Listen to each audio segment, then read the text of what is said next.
কিন্তু ভাই মনে প্রাণের একদম সলিড কাউয়া রিচের আওয়াজ আমার মনে হয় আমার এই ছোট্ট চাওয়াটা অনেক দিনের।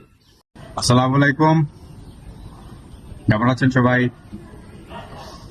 আচ্ছা, চোখ বন্ধ করে একবার কল্পনা করুন তো যে আপনি এরকম একটা বৃষ্টির নয়েজ শুনতেছেন।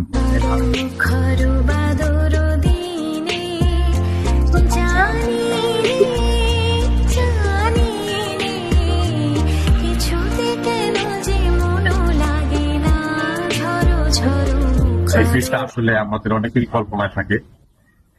বাস্তবে এই পাথরের শহরে আমরা বৃষ্টির আওয়াজ শুনি, কিন্তু টিনের চালের বৃষ্টির আওয়াজ আমার মনে হয় যে একটু ব্যতিক্রমী চাওয়া।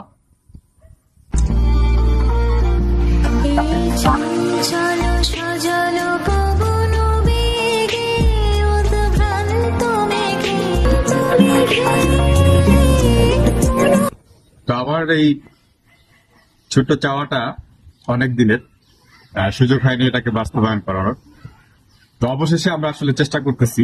আমার পিছনেই দেখতে পাচ্ছেন যে এরকম একটা টিনের চালের শব্দ শোনার ব্যবস্থা। আমি যেটাকে মানে নাম দিচ্ছি যে কুড়েন।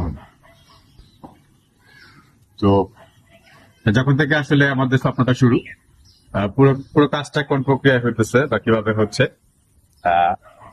আপনাদেরকে এ টু জেড দেখানোর চেষ্টা করতেছি আমি। তো আমার এই যারা আমার এখন এই মুহূর্তে দেখছেন বা দেখবেন, একজাক্ট আসলে আমার লোকেশনটা হচ্ছে, জায়গার নাম হচ্ছে আমাদের নন্দলালপুর, কুতুবপুর ইউনিয়ন, নারায়ণগঞ্জ। আমি নারায়ণগঞ্জ থেকে বলছি, আমি তৈরি হাসান। সো আমি জানি না যে কার কার এরকম গ্রামের যে বাড়ি থাকে। বেসিক্যালি আমি কিন্তু একজন কমপ্লিটলি নিজেকে গাউয়া দাবি করি। আমি 1 নাম্বার গাউয়া শ্রেণীর একটা লোক। আমি মনে প্রাণে বিশ্বাস করি যে মানে আমার কি বলে যে স্বপ্নের জায়গাটা হোক কোনো গ্রামে। আমি খুব সাধারণ একটা জীবনযাপন করার সুযোগ পেলে আমি যখন আমার এলাকা ছাড়ি, নিজ এলাকা, তখন আমি ছাড়ি পড়াশোনার তাগিদেই বলেন। আমি এসএসসি কমপ্লিট করছি আমার গ্রাম থেকে, তারপর থেকে আমি শহরে, কখনো পড়াশোনার প্রয়োজনে, কখনো জীবিকার তাগিদে। কিন্তু ভাই মনে প্রাণের একদম সলিড গাউয়া। আমি আজীবন বলতে চাই যে আমি একটা গাউয়া ছেলে। তো জানি না কার কার এরকম টিনের বাড়ি পছন্দ করেন বা অলরেডি আছেন, বা যারা আসলে পছন্দ করেন তারা আমার মতো চেষ্টা করতে পারেন। আমাদের এই পর্যন্ত চলতেছে আমাদের কাজ। ইনশাল্লাহ আপডেট বা কমপ্লিট হওয়ার পরে আবার ফিরে আসবো।